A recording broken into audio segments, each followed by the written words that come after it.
Dalmatian Nation, time for this latest creation. Today I'm going to talk about the timeline and family tree we can get for 101 Dalmatians franchise. I like to thank Bab for all the additional information that he could find about the franchise. He's the biggest Dalmatian fan I know, than me, so thank you Bab, and some 101 wikis for getting multiple sources and archiving some sources. I also want to mention it's okay to perfectly have fan theories and headcanons, but the information I am using is stuff that has been officially confirmed, as this video will show the many years the franchise has changed. Please don't try to change the history on the wikis or push your headcanons on others until new official information has been found. Nevertheless, let's begin. The beginning of the franchise starts with a novel by Dodie Smith. According to a lovely article made by the Dalmatian Club of America, author Steinmetz made 101 Dalmatians and breed popularity in the United States, where she talks about the life of Dodie Smith and the breed popularity released in 2005. Where it all started was in a 1956 Women's Day magazine in serial form as The Great Dog Robbery. Wait, you mean 1956 the book came out? Well, no, it wasn't a book until 1957 by Viking Press, then named The 101 Dalmatians, a novel by Dodie Smith, then later bought by Disney. Now we know the dates when it came out, we can talk about the story itself in a quick summary. It starts with the married Mr. and Mrs. Dearly and their dogs, Pongo and Mrs., with their 2 nannies. Mrs. gives birth to 15 puppies, but she couldn't feed them all. Mrs. Dearly found a Dalmatian they named her Perdita to help feed the puppies. Perdita was looking for her puppies and loved Prince on the streets. Mr. and Mrs. Dearly go to a party hosted by Cruella DeVille, then found out that their puppies are gone. Pongo and Mrs. run away from home, leaving Perdita to watch Mr. and Mrs. Dearly when they look for their missing pups. A series of events happen. Pongo and Mrs. found the puppies at Cruella's home. They saved the puppies and many more. Escape from Cruella made it home to the Dearlys. Mr. Dearly went and bought Cruella's home when she fled. Perdita's love Prince found her, then was accepted by the family to be the 101 Dalmatian. Now for the family tree within the story of Doyle Smith's original writing, the parents. We have Pongo and Mrs., the first couple. Then we have Perdita and Prince, the second couple. And the puppies named in the story are Patch, Lucky, Catpig, and Roly Poly. That's about it for the family tree in the original story. Even if there are more puppies, they don't have any names. The story only focuses on select puppies, which is going to be a theme later on in the franchise's history. The original book is an outstanding read, and you should really read it yourself. My summary doesn't do it justice. Great quality of writing and thrilling mystery.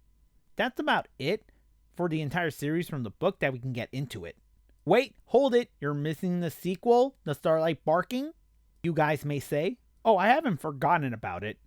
I just can't count it. Yes, you can. It's continuing the story, and Disney hasn't bothered to make a movie of it yet.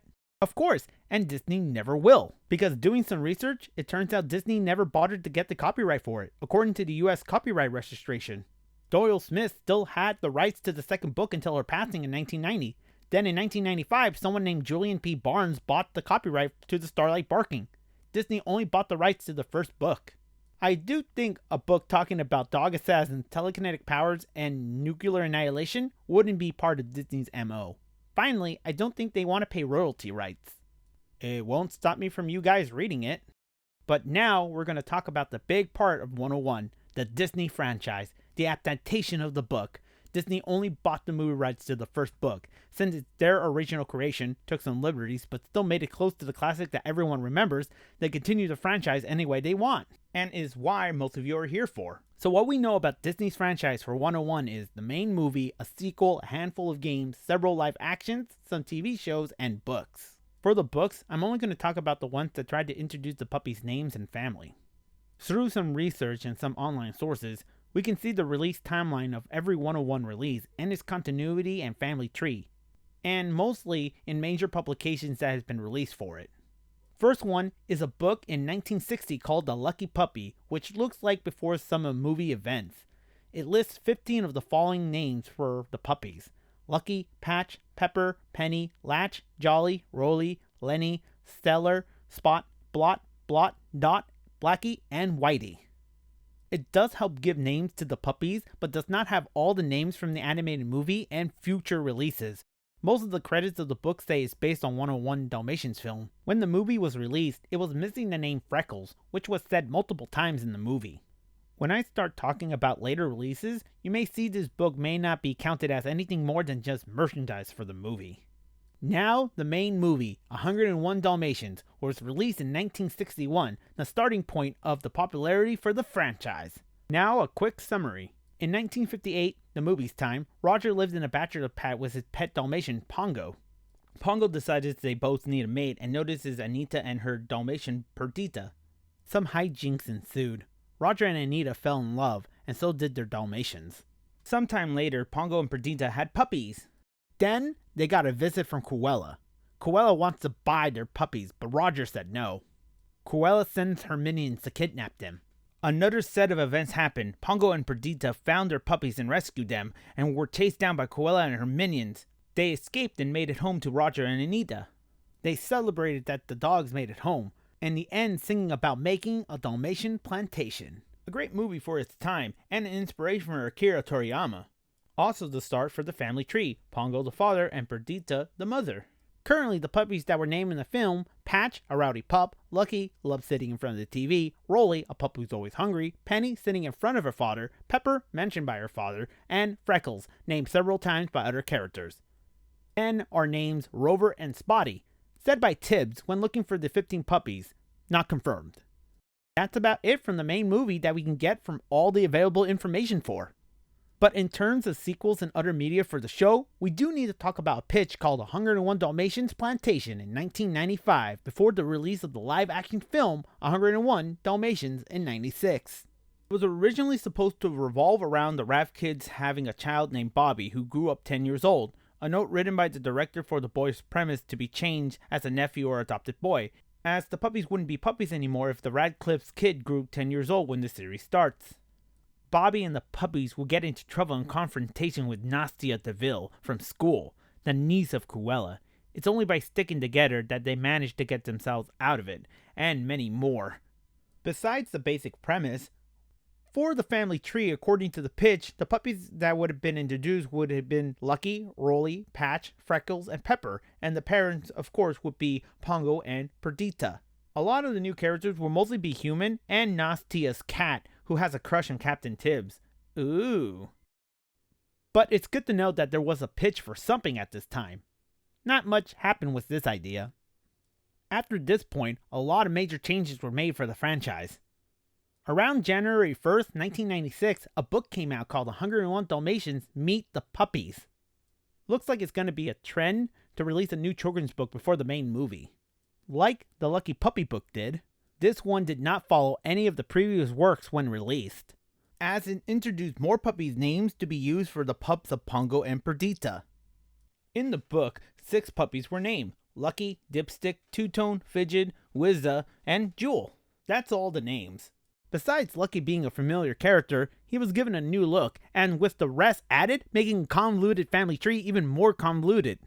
Unlike the Lucky Puppy book, those new names and looks were used a lot after this point, as they were used for promo material and training cards for the live-action movie that came out on November 18, 1996. Here's a quick summary. As usual, the movie starts with Roger living in a flat with Pongo. In this version of the franchise, he is a video game designer, who was in development making a game. Anita was at work with her dog, who was talking to her boss Cruella, who got the idea to make a fur coat out of Dalmatians. On the side, Cruella has Skinner skin a white tiger named Sue Long at the London Zoo to have its fur coat. And just like the original, Pongo spots Perdita in the same events that happened to make Roger and Anita fall in love, so did their Dalmatians. After some time passes, Anita and Roger are expecting a kid, and Perdita had her puppies. From the story, Cruella tries to buy the puppies, but was denied by Roger. Later, the henchmen steal the puppies while Ratcliffes were on their walk with their dogs. Like the original events, the Ratcliffes were sad that their puppies were taken. Similar events happen how Pongo and Perdita found their puppies. Later, Anita confirms the suspicion that Cruella stole the puppies to make her fur coat. They call the police, who investigate Cruella and discover her connection to the tiger's death, and an order was sent out to find her. With the help of some other dogs, they managed to get the puppies to a farm to reunite with the parents. The farm animals came together with a plan to stop Cruella, who tracks down the puppies to kill them. Later, the police arrest her for animal cruelty. Saving the Dalmatians family and the other pups, and taking them back to the Radcliffes. The Dearleys are excited to get their dogs back and adopt the other puppies as they have no other homes. Roger later designs his video game with Cruella as the villain, which made him a huge profit, where they bought the home in a countryside to make a Dalmatian plantation as they live with their daughter and second child on the way. That's the summary.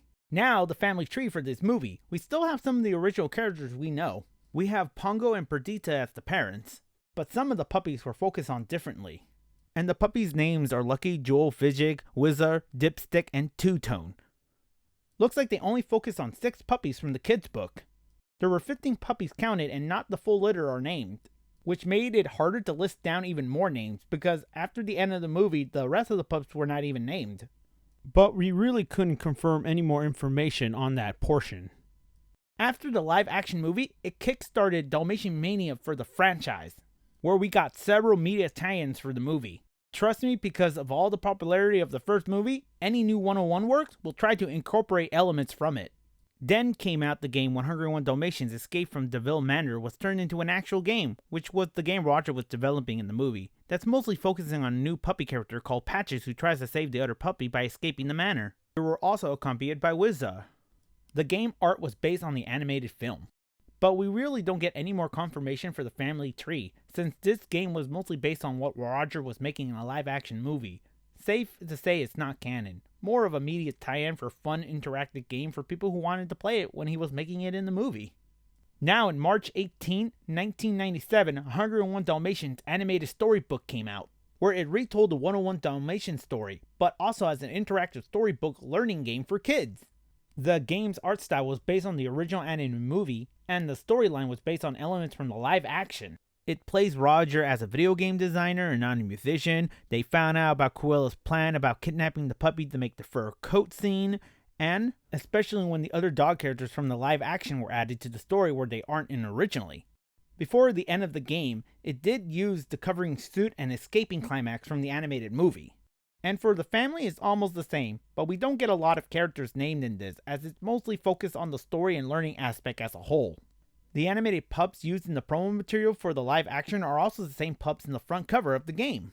A couple of months later, the 101 Dalmatians the series was released on September 1st, 1997.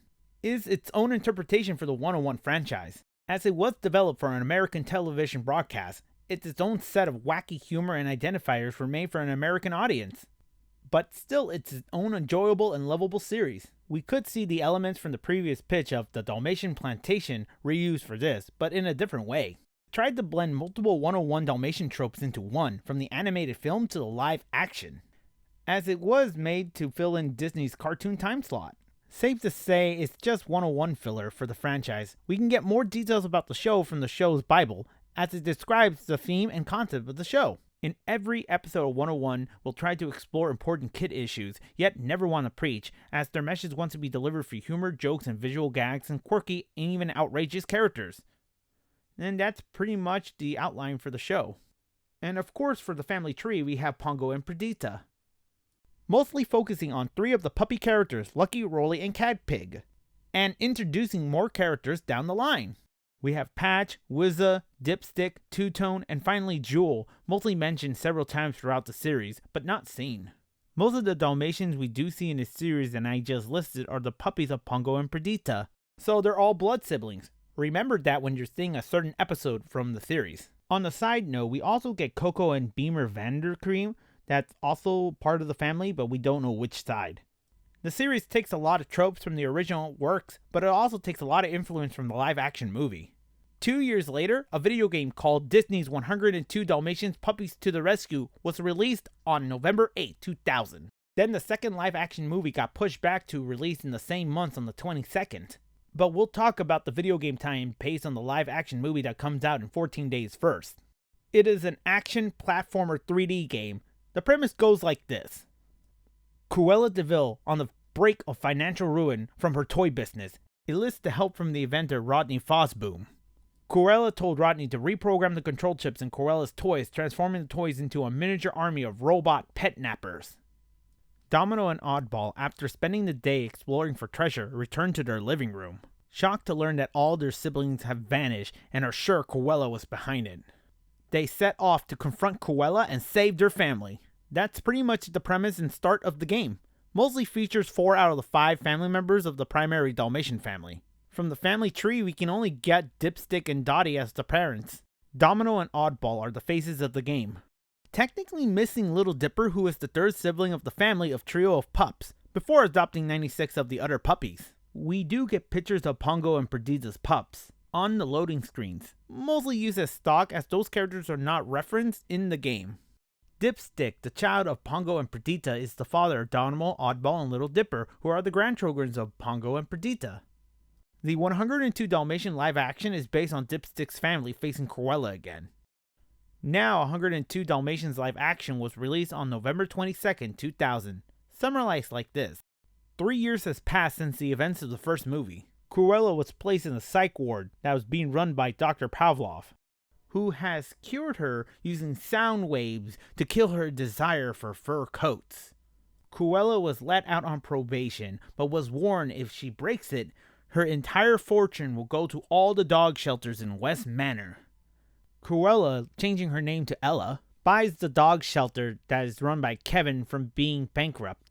Chloe, Cruella's parole officer and the owner of Dipstick, one of the original Dalmatians, doesn't trust Cruella and fears she may strike again. Dipstick's wife, Dottie, gives birth to 3 puppies, Domino, Little Dipper, and Oddball. Ella, or Cruella, doesn't stay Ella for long, as the chimes from Big Ben transform her back to her evil self, as Dr. Pavel hides this dark secret, as Cruella remembers seeing Dipstick as a puppy during her transformation. Cruella, back to her evil self, starts stealing puppy Dalmatians and blames the crime on Kevin.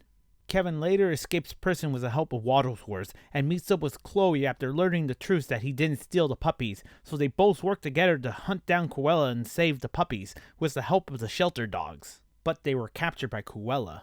They broke the puppies out and they ran into a bakery where Cruella chased them down. The machinery in the bakery started to turn on and Cruella was being turned into a cake while the dogs added confectionery treats on top of her. After being turned into a large cake, Cruella was carried away by the French police. Cruella, being defeated, now has all her fortune going to Kevin's dog shelter, as this is the only dog shelter in Westminster. In the end, Oddball starts growing spots and everyone celebrates. That's pretty much a quick summary of the live action of the second movie. Not a lot of people will be familiar with the new family, but it is the current official family at this time. We have the parents, Dipstick, one of the original puppies from the first family, Dottie, Dipstick's wife, and we have the puppies, Little Dipper, Domino, and Oddball. As I already laid out previously, this is going to be the current family for the franchise at the time, but from this point after the second live-action film, getting some poor ratings and sales, the film made less than its predecessor. In around 2001, 102 Dalmatians Activity Center was released. It has tried to continue with the new family. The game was designed to be an action arcade creativity game. You can get interaction with some of the puppies from the live action and plenty of minigames, but it was mostly about it. Didn't really expand or do anything else. Not a lot used for Dipstick's family, besides a handful of children's books, comics, and some games. They never really utilized this family, as the movie did reach modest success, but not a lot to continue with the brand. For any more future works and any media containing 101 will return back to the original family from the first animated movie. Which leads to direct-to-video on January 21st, 2003 is when the franchise made 101 Dalmatians 2, Patch's London Adventure. This movie takes place after the original animation, as the story now follows the puppy Patch, as the movie begins with the family getting ready to move to their new home in the countryside. One day before the move, we're focused on Patch, where he's seen just being part of the family, not one of a kind. He heard on the day of the move his favorite hero Thunderbolt will be at the park, but saddened that he cannot go because of moving day, which led him to go and sleep by himself in a bag of canine crunchies. After being accidentally left behind and forgotten by his family, he decides to head to the park to meet his hero. Patch went into the competition to try to win the spot in Thunderbolt's show, but he fails to impress the producers. After the competition, Little Lightning, the psychic of Thunderbolt, tricked him into believing he was going to be replaced from the show. Little Lightning tells Thunderbolt that he needs to do some real-life heroic deeds to show that he's not worth replacing. Thunderbolt soon meets Patch, who acts like a guide for him, as Thunderbolt tries to attempt real-life heroic deeds. Meanwhile, we switch to Cruella, who's banned from visiting her fur shop. She's been placed under probation and has a restraining order not to get near the family. As Cruella leaves defeated, she sees an art gallery with a spotted art piece made by Lars. Lars is wowed by Cruella and decides to ask her to be his muse in return to make her an ultimate spotted art piece. Meanwhile, Little Lightning is in the shadows laughing that he's gonna steal the TV show from Thunderbolt. He soon tricks the producers into making him the hero of the show. Meanwhile, after some failed art attempts, he's unable to give the look Cruella was looking for. To help Lars get inspiration, Cruella decides to break her restraining order and tries to head to Anita's house, only to find out that it's empty, until she found a newspaper with patches in it, showing the address where the family has moved. Cruella quickly pays bail for Jasper and Horace, where she sends them to steal the puppies from the farm, where they were taken to the art studio. Lars, surprised by the puppies, is embraced to make even more art to paint for Cruella. But it slowly turns dark as he finds out Cruella wants him to make a masterpiece out of the puppies. He refuses, so she ties him up and goes back to her original plan to make her fur coat. The puppies use the Twilight Bark to call for help, which was picked up by Thunderbolt and Patch. Little Lightning also heard the call, afraid that Thunderbolt might become even more of a hero for saving the family, tricks them into a plan to get them trapped. Patch and Thunderbolt quickly made their way to the art studio, where they tried to fight Horace and Jasper to free the puppies, but Thunderbolt was knocked out by Cruella, and they were both locked up.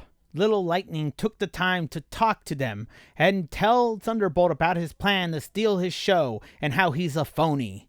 Thunderbolt, saddened, went to a corner to pout. But Patch, without giving up hope, escapes to save his siblings. With some quick planning, Patches tricks them to thinking they went downstairs, while the puppies made their way up to the roof. Patches tries to convince Thunderbolt to come, but he refuses as he feels like a failure. They made it to the roof and got down to a double-decker bus, but they accidentally started the bus to move. Cruella and her minions set chase to the puppies down the streets of London. Thunderbolt, finally getting his courage, escapes and frees Lars. The chase scene passed through Little Lightning's show, dragging Lightning into the chase. The bus finally stops in an alleyway, where the puppies are trapped, until Thunderbolt came to the scene, who was driven there by Lars. As a distraction to save the puppies, Thunderbolt fakes his death, tricking Cruella, her henchmen, and Little Lightning, for the police to arrive to arrest them. Finally, in the end of the story, the parents finally came to their puppies, thanking Thunderbolt for saving them, where he says he didn't save them. Patch is the real hero, the one-of-a-kind wonder dog. And that's the quick summary of the entire film. Now for the family tree within the movie. As the movie is considered a sequel to the original animated film, a lot of characters primarily stayed the same. Most of the puppies shown do have some speaking roles, but not enough to impact or change the story. According to some sources listing down the puppies, we have, of course, the star of the movie, Patch. Then we have Lucky, Two-Tone, Penny, Rolly, and Freckles. It's a little hard to identify them, and the parents, Pongo and Perdita. And that's about it for the entire family tree. This movie was a fun watch if you want to scratch your Dalmatian itch. But there was a game for the movie. 101 Dalmatians 2 Patch's London Adventure was released on November 20th, 2003, an action platforming game based on the film. As this game is based on the movie, some scenes from the movie are in it as well. According to some sources, it's very confusing if you don't watch the movie. It doesn't really do much to expand or anything besides it's just being based on the movie. That's kind of about it for the media release of 101. The original animated film was used more as the main material in other cameos and newer books after the release of 102 Dalmatians, and we didn't get anything big until 2019. Now we can talk about the latest animation for our 101 Dalmatians franchise. Pitched by Gigglebug Studio Entertainment in 2016 and officially released in March 2019. 101 Dalmatian Street follows the lives of Dylan and Dolly Dalmatian and their 97 younger siblings living at Dalmatian Street in Captain Town. As a reboot of the classic Disney property stated by Gigglebug Studio.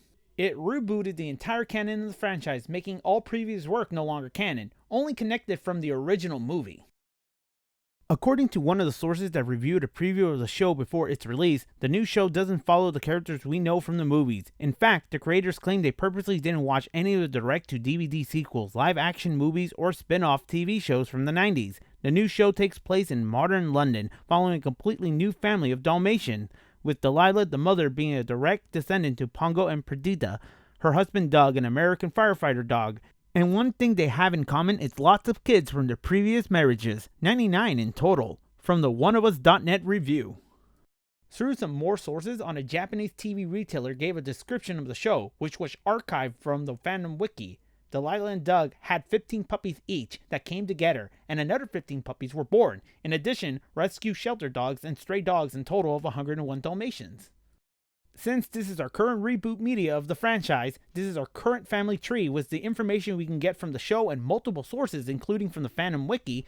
But another issue is that Doug and Delilah are married after the separation of their marriages. We don't know anything about their previous spouses. It has not been officially stated in the show or any other related media release. Any other fans saying anything else that has not been recorded by the wiki on reliable sources aren't considered canon. We also got a music video naming all the puppies in the family. In this family tree though, I'm only going to list the characters that are mostly prominent in the family dynamic of the show. First, listing the parents. We have Doug the father and firefighter, and Delilah the mother and the medical provider. We don't have any official sources on Delilah's previous husband or any sources on Doug's previous wife. Now we have the current puppies of the family, the stars of the show, Dylan and Dolly. Then we have Da Vinci, Dallas, Dante, Donkins, Dee Dee, Deepak, Deja Vu, Delgado, Destiny, Diesel, Dizzy, DJ, Dimitri's 1, 2, and 3, and finally, we have little baby Dorothy. Dimitri's 1, 2, and 3 in some observations could be the ones adopted alongside the family. Not confirmed. From Delilah's side, we can confirm Dylan and Triple D and maybe Dawkins, but we can't fully confirm on him. And from Doug's side, we can confirm is Dolly and a few others that are hard to pin down. Maybe in the future we can get some more confirmation on this. And finally, baby Dorothy, after some observation and confirmation that she is the youngest, is the biological child of Doug and Delilah, making her half-sibling to all the blood-related family. That's pretty much the end. All of the media releases that we can count. Lastly, the last thing I like to talk about is the movie Cruella, 2021 release. It was already stated by multiple media and review sites that Cruella is a prequel reboot for the live-action franchise, so just like Star Wars being rebooted, Cruella basically kills all previous canon from the latest live-action movies. There was a rumor there was going to be a second movie of Cruella to come out. Lastly, knowing that Pongo and Perdita are siblings in that one may not be my favorite thing to talk about for that movie. But it's still a fun kind of edgy live action for the franchise. There's even some bigger news where a comic for Disney's villains is coming out for Cruella in 2024, as its description reads for the comic series. Even though there's absolutely no hard evidence that noted the couture Cruella de Vil has ever been involved in the theft of any Dalmatian puppies, her name has been ruined in all the tabloids, and now her reputation in the fashion world is hanging by a thread, which is why she's willing to do anything to restore her good name, even stealing the royal family's precious jewels. Sounds like a real fun premise for Cruella, and to see how she evolved out of the aftermath of the animated movie. Maybe that's how she made her empire that we see in 101 Dalmatian Street. And now some honorable mentions. During the development of The Rescuers, Cruella was originally going to be the antagonist. There was even some concept art made, but there wasn't anything more than that, as they ended up not using her as they didn't want to make it feel like a sequel to the original 101 animation. That is everything about the Disney's franchise of 101. Every source that can be found relating to everything. Of course, link sources in the descriptions for what I can find. If you fellow Dalmatians stayed for the whole video, thank you. I hope you guys enjoy the history of this wonderful franchise, the ups and downs given throughout the many changes throughout the years of it. Fontisserie out.